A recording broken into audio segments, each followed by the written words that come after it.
আমন্ত্রণে অনুষ্ঠিত হয়। প্রায় 2 ঘন্টার এই বৈঠক নিয়ে গোটা জাতি আপনার উৎকণ্ঠার সঙ্গে অপেক্ষা করছিল এবং সবাই অপেক্ষা করছিল যে এই বৈঠকের ফলাফল। আমি যে কথাটা আপনাদের এর আগেও বলেছিলাম, এই বৈঠকটি একটি টার্নিং পয়েন্ট হতে পারে। আল্লাহর কাছে অশেষ কৃতজ্ঞতা জানাচ্ছি যে সত্যিকার অর্থেই এই বৈঠকটি একটি টার্নিং পয়েন্টে পরিণত হয়েছে। আমরা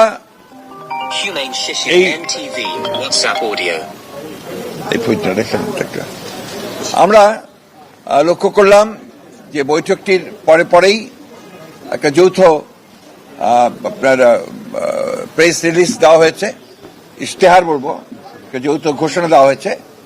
যে ঘোষণাতে খুব পরিষ্কার করে বলা হয়েছে যে আমাদের 2 নেতার বৈঠকটি ছিল অত্যন্ত সৌহার্দ্যপূর্ণ এবং অত্যন্ত একটা সুন্দর পরিবেশে বৈঠকটি অনুষ্ঠিত হয়।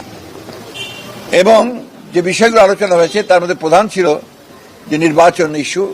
সেই নির্বাচন ইস্যুতে জনাব তারেক রহমানের যে প্রস্তাব, যে নির্বাচন যে ঘোষণা করা হয়েছে আপনার এপ্রিলে, যেটা প্রধান উপদেষ্টা ঘোষণা করেছেন, সেটা উপযুক্ত সময় নয় বিধায় তাকে পিছিয়ে নিয়ে আসা।